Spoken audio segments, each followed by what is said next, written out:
আজকে আমাদের পাচন হয়। যেমন মানে যত সবজি আছে, মানে একদম মানে সব সবজি, এঁচোড় এঁচোড় মানে কাঁঠাল আর কি, সব একদম আদা বাটা জিরে বাটা দিয়ে সাঁতলালাম। সাঁতলিয়ে আদাগুলোকে সব ভালো করে সাঁতলিয়ে তারপরে সবজি দিয়ে দিলাম। সবজিগুলো সব আলাদা আলাদা করে সব ভেজেছি। কুমড়ো, আলু, ঝিঙে, পটল সব আলাদা করে ভেজেছি। ডাঁটাগুলোকে আলাদা করে ভেজেছি।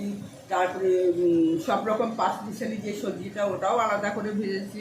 ভেজে তারপরে পাঁচফোড়ন, তেজপাতা আর আদা ভালো করে ভেজে নিয়েছি। ভেজে নিয়ে তারপরে আপনার জিরের গুঁড়ো দিয়ে দিয়েছি, তারপরে হলুদ দিয়েছি, তারপরে লবণ দিয়ে ডালের বড়া, টক ডাল, আমের চাটনি, উচ্ছে ভাজা,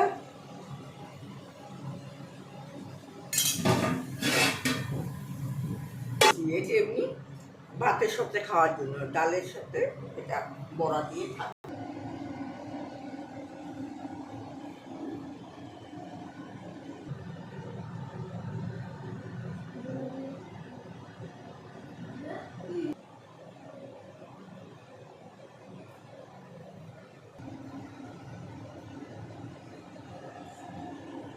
চতুর্থীতে আমাদের পাচন হয়, হ্যাঁ, সংক্রান্তিতে আমাদের অনেক নিয়ম আছে, তা সেগুলো তো এখন সব উঠে গেছে। এখন এইটাই ধরে রেখেছি। এটা আপনার সব মানে যত তরকারি আছে,